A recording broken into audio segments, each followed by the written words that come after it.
Buenas tardes, buenos días. Novena sesión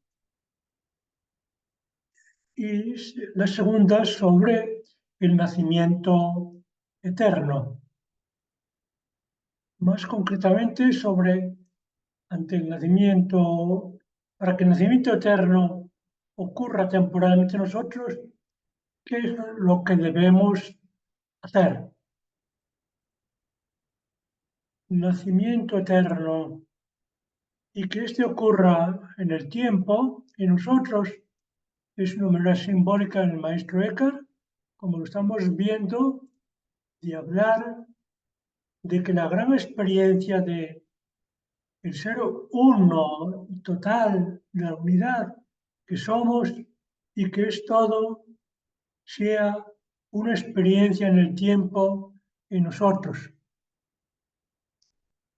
Esa naturaleza, podríamos decir, de unidad eterna que ocurre en el tiempo, determina dónde ocurre, cómo y lo que debemos hacer para ello. Dónde ocurre, hemos visto también que en la dimensión una,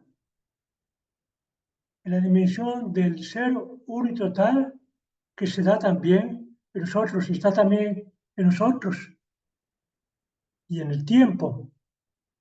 Él dirá en el alma, en la punta del alma, en lo más profundo del ser del alma. Eso me decir que es en nosotros. ¿Cómo ocurre? Ya nos adelantaba que en el silencio total, en el silenciamiento total de todo lo que sea dualidad o suponga dualidad, porque esto convertirá la experiencia en un objeto, por decirlo así, en un algo diferente de nosotros y será siempre una incitación a su conceptualización, en cierta manera su teorización y por lo tanto a impedir y a evitar lo que es propiamente el conocimiento experiencial. Y hoy abordamos con el maestro Eckhart qué es lo que debemos hacer. El planteamiento de Eckhart, como tantas veces, es muy coherente y muy radical. Coherente y radical porque, como él dirá expresamente, no está hablando para un ser humano todavía inexperto, natural, sino que está hablando para seres humanos, hombres y mujeres, para un ser humano que es perfecto, dice él, que está en el camino espiritual, que está ya, diremos así, en esa realmente dimensión de no marcha atrás, de no retroceso, y está ya camino, en el camino hacia la unidad y por la unidad. Es por eso él, su planteamiento es así de radical y por otra parte de coherente. En síntesis, vendrá a decirnos y nos dirá que a la unidad solamente se puede partir e ir desde la unidad. A la unidad, en la unidad y con la unidad. Que no hay otra forma de llegar. Pone de una manera, diríamos así, impactante, pone el ejemplo de los teólogos y maestros que dirá que por no partir desde este punto, de esta convicción y desde este enfoque, sino parte de que a Dios de una manera o de otra a través de analogías, la analogía del ser, se le puede conocer conceptualmente. Entonces, realizan discursos, y él dirá, y escriben libros, y escriben toneladas de cosas, y seguirán escribiendo hasta la eternidad, dice él, hasta el fin de los tiempos, y sin que verdaderamente hayan captado la naturaleza propiamente de la unidad. El conocimiento experiencial, no conceptual, discursivo, conceptual argumentativo, que demanda la unidad. Y en efecto, es una advertencia muy histórica, pero también muy actual. Se puede hacer teología y se hace teología supuestamente partiendo de un supuesto conocimiento de Dios y hablando a partir de ese conocimiento en los planes, proyectos de Dios, sin que verdaderamente se dé ese conocimiento que lo validaría, ese conocimiento que es el auténtico conocimiento de esta experiencia de ser, de unidad, de totalidad.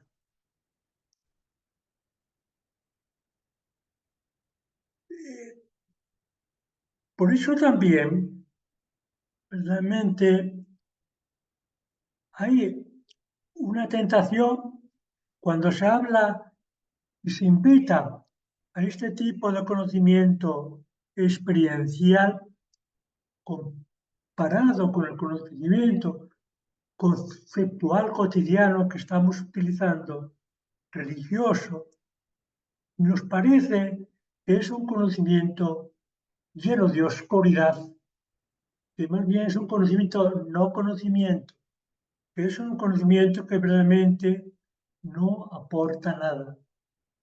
Y cuando se está en los comienzos de este caminar hacia este conocimiento de tipo experiencial, de tipo realmente único, se también se siente la tentación del abandono, de dejarlo, como dice él, y dicen también muchos espirituales, de volver a casa.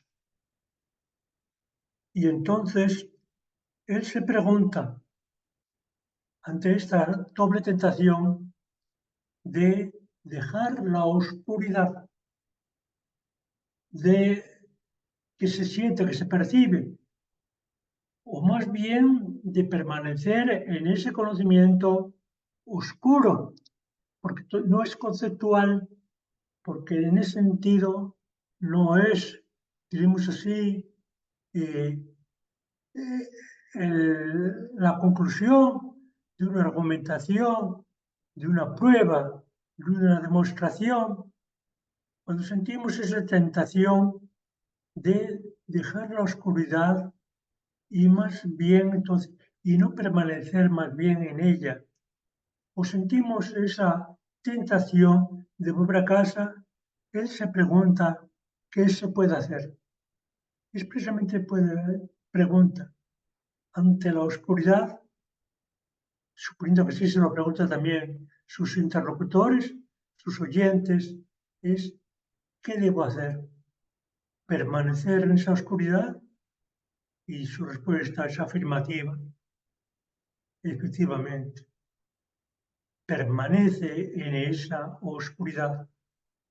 No hay cosa mejor que puedas hacer que permanecer en ese conocimiento, no conocimiento, y todavía no experiencial.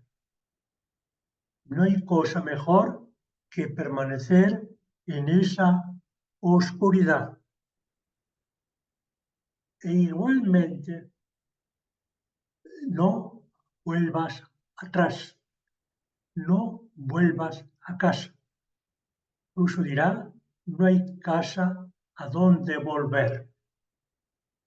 tanto el abandonar esa oscuridad como intentar volver a los tiempos pasados, a la forma en que tú te sentías más satisfecho con tus prácticas, con tus creencias, con tu religión, y en la medida en que haces esto, te impides precisamente avanzar, te impides ir hacia adelante.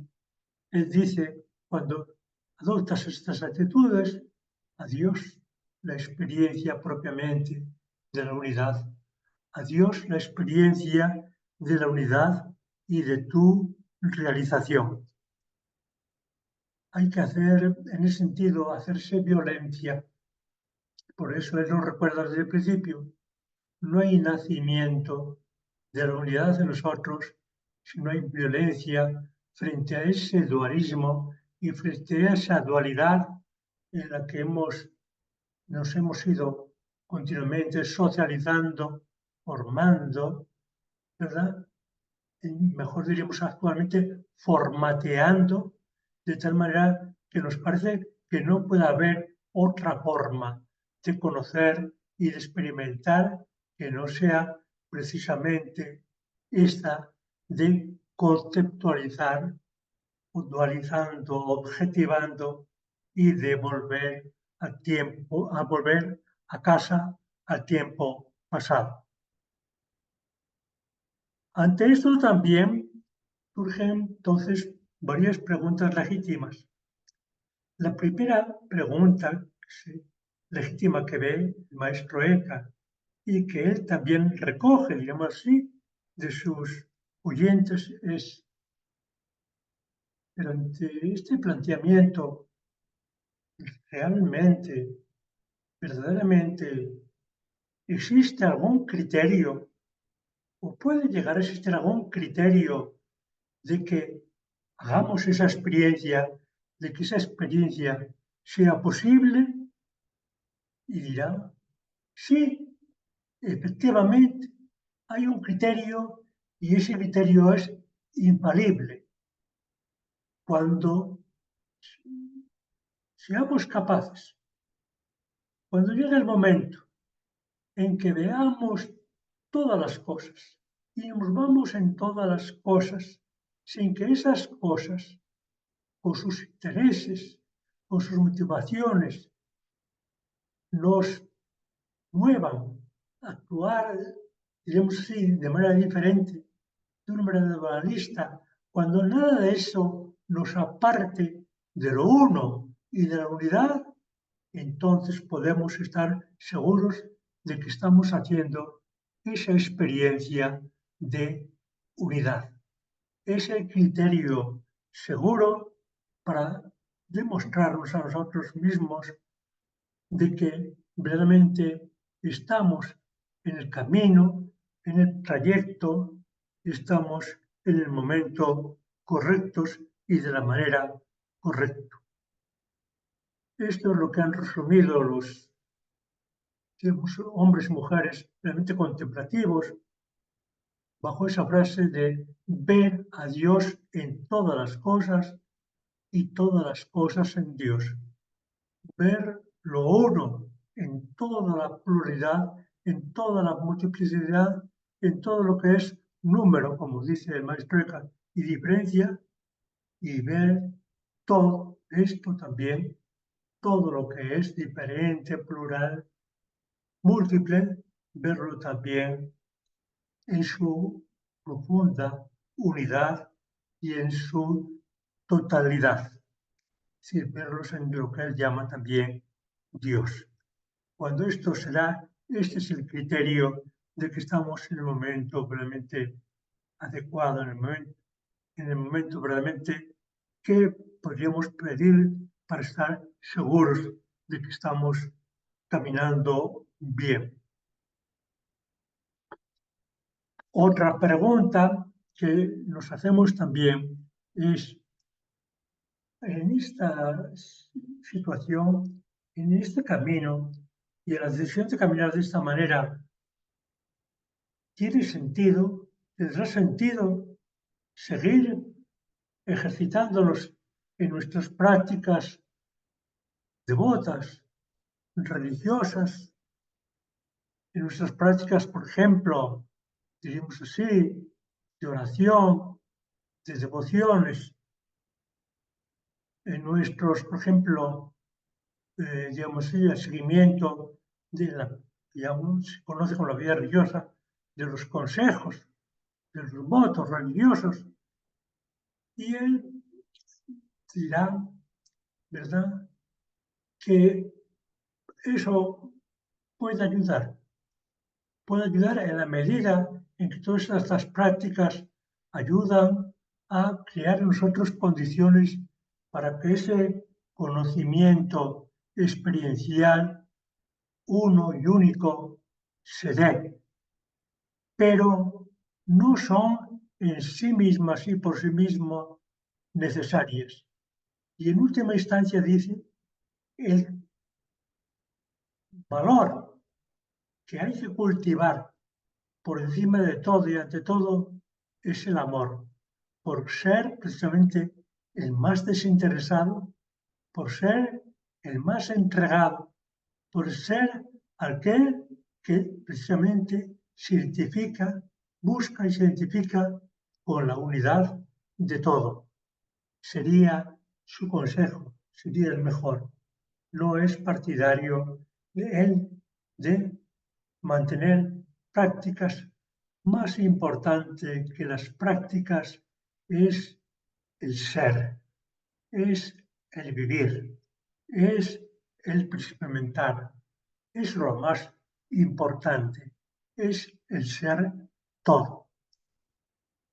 Incluso por eso dirá que lo importante también, y así termina lo que debemos hacer, es precisamente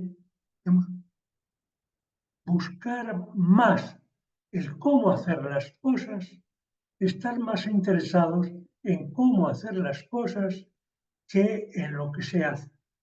Lo importante no es lo que se hace. Él dice, se pueden hacer cosas aparentemente muy pequeñas, pero si se hacen, diríamos, lo dicen en otras ocasiones, si se hace desde toda la interioridad, desde toda la unidad, y con toda la unidad se están haciendo, diríamos así, obras sublimes. Expresa mucho mejor esa unidad que somos y que es todo. Cuando nosotros no,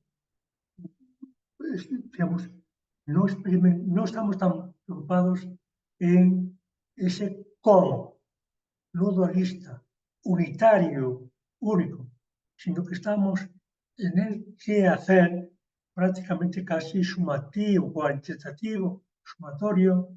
Entonces, eso está indicando que nosotros todavía no solamente somos dualistas y nos movemos de manera dualista, sino que somos y estamos muy interesados. Muchas gracias.